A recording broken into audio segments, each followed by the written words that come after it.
Have you ever wondered how to use ChatGPT effectively? That's a fantastic question and one that's been on the minds of many who are interested in leveraging the power of artificial intelligence. So, what exactly is ChatGPT?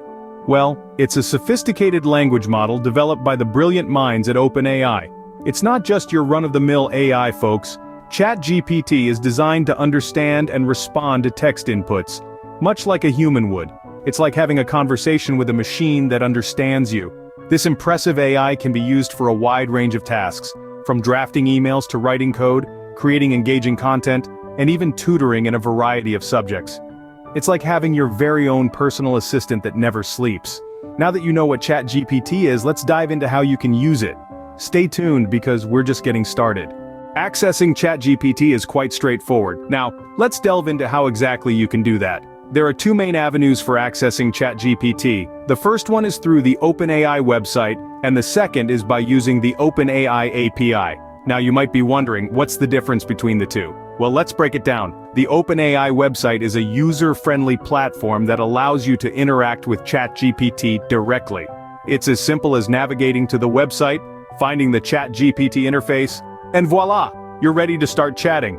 This is a great option for those who want a quick and easy way to use ChatGPT without any coding or setup. On the other hand, the OpenAI API offers a more customizable experience. This option is perfect for developers or AI enthusiasts who want to integrate ChatGPT into their own applications or projects. With the API, you can tailor how you use ChatGPT to fit your specific needs. But before you can start using the API, there is one key step you need to take. You need to sign up for an account with OpenAI. This is a necessary step because it allows OpenAI to manage the use of their resources and ensure that everyone has a fair shot at access. Signing up is a straightforward process. You'll need to provide some basic information such as your name and email address and agree to OpenAI's terms of use. Once you've completed the sign-up process, you'll receive an API key.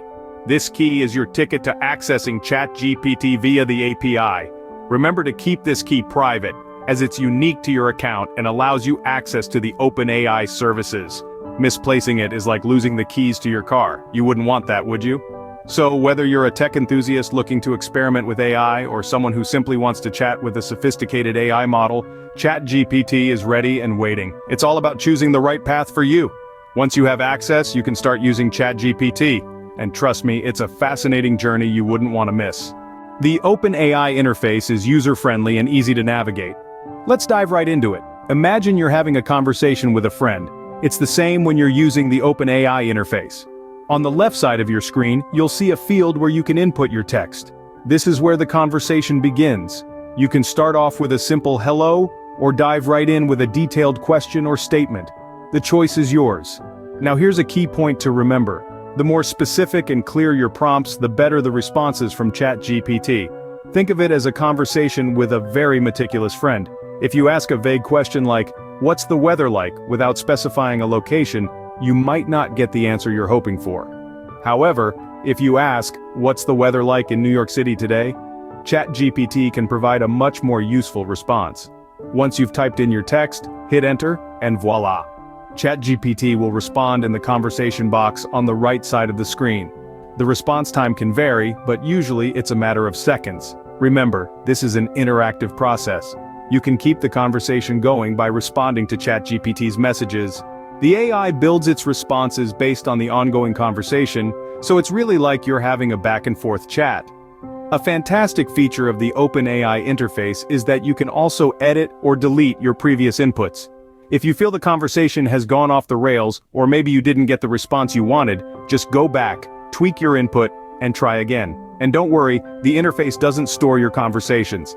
Each new conversation starts fresh, with ChatGPT having no memory of previous interactions. It's like having a new conversation every time. Remember, the key here is clarity and specificity with your prompts. If you follow these guidelines, you'll be able to harness the full potential of ChatGPT. With these steps, you can converse with ChatGPT on the OpenAI interface. For more advanced usage, you can use the OpenAI API. Now let's dive deeper into this topic. The OpenAI API provides a direct route to interact with ChatGPT. This gives you the power to integrate the conversational abilities of the model into your own applications. But how do you do that? The answer is through the Python programming language. Python is a high-level programming language that's known for its readability and simplicity. It's the go-to language for many developers and data scientists, and it's the language we'll use to communicate with the OpenAI API. To kick things off, you'll need to install the OpenAI Python client. This is a piece of software that acts like a bridge between your Python code and the OpenAI API. It's as simple as typing pip install OpenAI into your terminal or command prompt. Once you've got that set up, you're ready to make API calls. An API call is like a phone call to the OpenAI servers. You're asking the servers to do something for you, and in this case, you're asking them to generate a response from ChatGPT. Here's an example of what a basic API call might look like in Python. You import the OpenAI library, set your API key, and then call the OpenAI chatCompletion.create method, passing in a model name and a series of messages. The messages are what you want ChatGPT to respond to. The API will then return a response which you can use however you like. But remember, with great power comes great responsibility.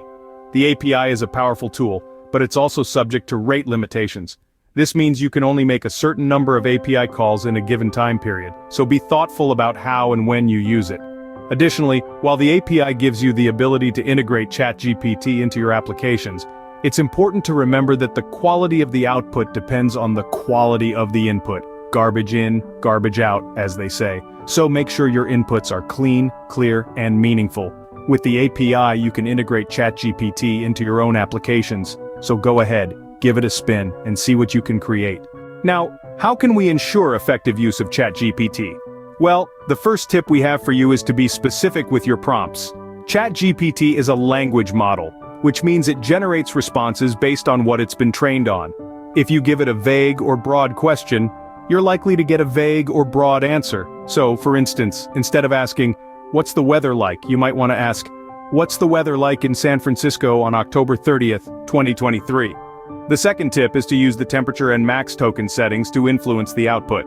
The temperature setting controls the randomness of ChatGPT's responses. A lower temperature like 0.2 will give you more deterministic or consistent responses, while a higher temperature like 0.8 or 1 will give you more random and diverse responses. Max tokens, on the other hand, controls the length of the response. If you want a short answer, set a small number for max tokens. If you want a longer, more detailed answer, set a larger number. But remember, the longer the response, the more tokens you use, and tokens are what you're billed for when using the API. Thirdly, don't be afraid to iterate and experiment. ChatGPT is just a tool, and like any tool, it takes time to learn how to use it effectively. Don't be discouraged if you don't get the exact response you want on the first try. Keep tweaking your prompts and settings until you get the results you're looking for. And finally, remember that ChatGPT doesn't know anything about you personally unless you tell it. It doesn't have access to personal data about individuals unless it's been explicitly provided in the conversation. So always be mindful of the information you're sharing with it. These tips will help you get the most out of your interactions with ChatGPT. So there you have it, a step-by-step guide on how to use ChatGPT. We've journeyed together from understanding what ChatGPT is, a powerful language model developed by OpenAI, capable of generating human-like text based on the input it receives. We've delved into how to access it, either through the user-friendly OpenAI interface or via the versatile OpenAI API. You now know the difference between the two and can choose what best suits your needs. We've also explored some valuable tips for effective use. Remember, ChatGPT is a tool, and like any tool, the results you get depend on how well you use it. Be clear and precise with your prompts, experiment with the temperature and max token settings, and don't forget to leverage the chat models for back-and-forth exchanges. With practice and exploration, you'll be a pro at using ChatGPT in no time. So keep exploring, keep learning, and let your creativity flow with ChatGPT.